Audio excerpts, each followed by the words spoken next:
7 survivants ou familles de victimes d'une sanglante attaque djihadiste à Palma, Mozambique, en mars 2021 ont déposé plainte pour homicide involontaire et non-assistance à personne en danger contre Total Energies, qui menait alors un méga-projet gazier dans la région.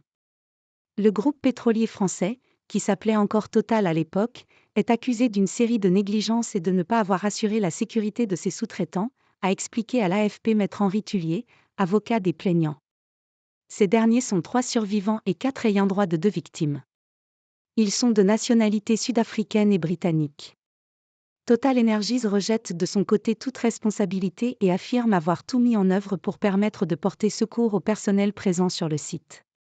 L'attaque de Palma, revendiquée par le groupe État islamique, EI, avait débuté le 24 mars 2021, duré plusieurs jours et fait un nombre encore indéterminé de victimes à ce jour dans la population locale et parmi les sous-traitants de Total Energies. Maputo n'a fourni qu'un bilan d'une trentaine de victimes, mais selon un journaliste indépendant, Alexander Perry, qui a enquêté pendant 5 mois à Palma entre novembre 2022 et mars 2023, le bilan s'élève à 1402 civils décédés ou disparus, dont 55 sous-traitants. Plusieurs d'entre eux s'étaient réfugiés dans un hôtel à la sortie de la ville, la Marula Lodge, qui fut assiégée plusieurs jours par les djihadistes. Au moins 7 personnes ont été tuées en tentant de s'enfuir en convoi.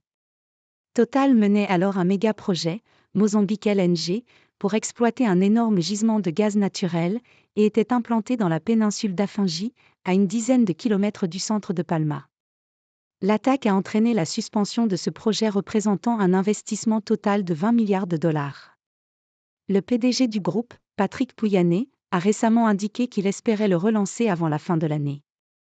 Les plaignants accusent Total d'avoir fait preuve de négligence en matière d'évaluation des risques, en contradiction avec les déclarations publiques à l'époque de Patrick Pouyanné qui avait assuré que la sécurité était la priorité de Total, a expliqué Maître Tullier.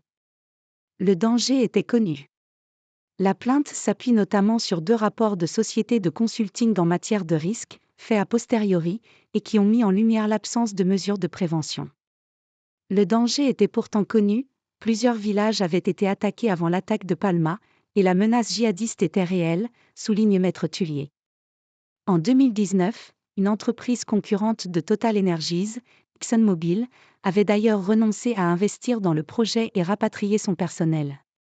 Pour ce qui est de la non-assistance en danger, Total est accusé d'avoir refusé de fournir du carburant à une société militaire privée sud-africaine, DAG, qui avait commencé à évacuer des gens de la Marula Lodge par hélicoptère.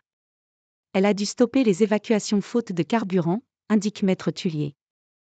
Le groupe français a répondu de son côté, dans une déclaration publiée sur son site internet, que le site d'Afingi reposait sur les forces de sécurité gouvernementales, et que l'ensemble du personnel de Mozambique LNG et des contractants et des sous-traitants de ceux-ci ont été évacués, ainsi que de nombreux civils, soit un total d'environ 2500 personnes.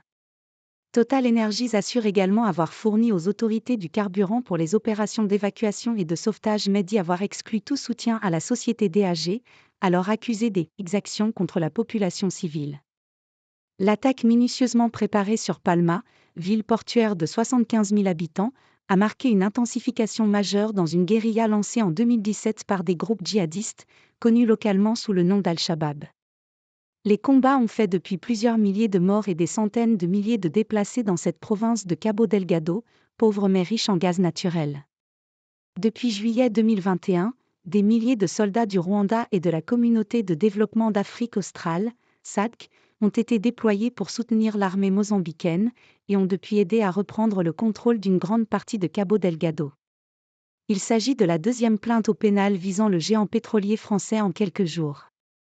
Le 2 octobre dernier, 4 associations de défense de l'environnement ont déposé plainte contre le groupe et son projet pétrolier ICOP en Tanzanie et en Ouganda pour climaticide. Le groupe est accusé d'atteinte involontaire à l'intégrité de la personne, destruction, dégradation ou détérioration d'un bien appartenant à autrui de nature à créer un danger pour les personnes, et homicide involontaire.